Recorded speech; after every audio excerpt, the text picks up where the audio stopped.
নমস্কার বন্ধুরা, আমি সঞ্চিতা সেশনস রেসিপিস ইউটিউব চ্যানেলে আপনাদের সবাইকে স্বাগত। আজকে একটা খুব ইজি আর খুব তাড়াতাড়ি হয়ে যাবে এইরকম একটা ব্রেকফাস্ট রেসিপি বা টিফিন বক্স রেসিপি বলতে পারেন, নিয়ে এসেছি আপনার জন্য। হয়তো আপনিও জানেন, কিন্তু একবার দেখে নিন আমি কিভাবে তৈরি করি। তো এখানে আমরা কড়াইতে সর্ষের তেল দিয়েছি, বা এখানে সাদা তেল দিয়েছি। এটা সর্ষের তেলে করতে খেতে ভালো লাগবে না। তো এখানে আমরা সাদা তেল দিয়েছি, এর কোনো গন্ধ নেই। তো এবার তেলটা একটু গরম হতে দেব। এখানে দেব কিছু বিশেষ রকমের ফোড়ন। প্রথমে কালো সর্ষে দিলাম, তারপর হলুদ সর্ষে দিলাম, আর কালো সর্ষেটা লিখতে ভুলে গেছি। তো এবারে এখানে দেব, এটা যখন বেশ চটচট করবে সেই সময় দিলাম সামান্য হাফ চামচ কলাইয়ের ডাল। এই কলাইয়ের ডালটা থেকে খুব ভালো গন্ধ বেরোবে আপনার কাছে। এবার দিচ্ছি আমি এখানে অরহর ডাল। তো এটাও লিখতে ভুলে গেছি। এই অরহর ডাল দুটো কিন্তু দিতে ভুলবেন না। অরহর ডাল আর কলাইয়ের ডাল, ভালো গন্ধ বেরোবে, খেতেও খুব ভালো লাগবে। এবার কারি পাতা দিয়ে এখানে দিয়ে দিলাম এরকম ডুমো ডুমো করে কাটা আলু এবং এখানে গাজরটা। অনেক সময় বাচ্চারা সবজি খেতে একটুও ভালোবাসে না, তাদেরকে যদি আপনি এই টিফিনটা দেন খেতে কিন্তু তাদের খুব ভালো লাগবে। তো আমি এখানে এরকম ডাইসে কাট করেছি, আপনি ইচ্ছা করলে লম্বা লম্বা সরু সরু করে কাট করতে পারেন। আর আমি এখানে শুধুমাত্র গাজর আর আলুটাই দিয়েছি। আপনি ইচ্ছা করলে এখানে আরও সবজি দিতে পারেন, যেমন ফুলকপি, একটুখানি বাঁধাকপির টুকরো, ভেতরকার নরম পাতাগুলো।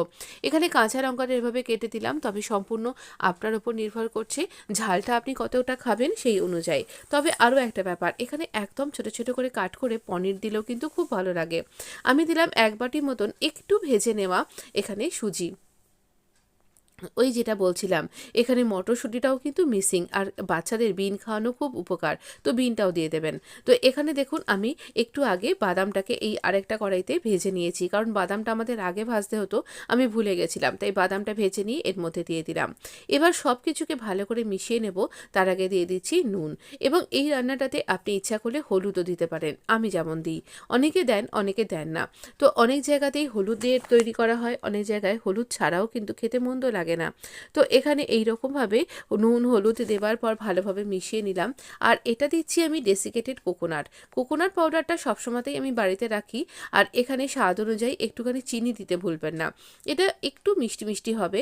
আর তার সাথে আমি একটা জিনিস এখানে আজকে দিইনি, সেটা হচ্ছে লেবুর রস। লেবুর রসটা কখন দিতে হবে আমি আপনাকে বলে দেবো। ডেসিকেটেড কোকোনাটটা দিয়ে ভালো করে আমরা মিশিয়ে নেব, এবং ডেসিকেটেড কোকোনাটটাও একটু হালকা ভাজা হয়ে যাবে এর সাথে। এবারে দিয়ে দিচ্ছি জল। তো পরিমাণ মতন এখানে জল দিতে হবে, খুব একেবারে গলে যাবে এরকমটা নয়। আপনি দেখুন জলটা দেওয়ার সাথে সাথে খুব বেশি উতলে ওঠার মতন হবে। আর এটা এখানে এইরকমভাবে ঝরঝরে হবে যদি আপনি এইরকম যতটা সুজি তার এরকম সেই পরিমাণই জল দেন, বা তার থেকে সামান্য একটু বেশি। তো দেখুন এরকমভাবে জলটা পুরোটাই টেনে নিয়েছে, আর আমার রান্না কিন্তু প্রায় শেষের পথে। এখানে অনেকেই ধনেপাতা দিতে পছন্দ করেন, আপনার যদি মনে হয় একটু বেশি করে ধনেপাতাও দিতে পারেন। আজকে আমি এখানে একদম কোনো রকম অনিয়ন দিইনি। অনেকেই কিন্তু ব্রত বা এরকম কোনো অনুষ্ঠানে কিন্তু এরকম সুজির এই উপমা খেতে পছন্দ করেন। এটা আমরা বাঙালিরা নোনতা সুজিও বলে থাকি। তো টিফিন বক্সের জন্য এটা একদম পরিপূর্ণ একটা খাবার। এছাড়া যারা ডায়েট করছেন তারাও কিন্তু লাঞ্চে এটা নিতে পারেন।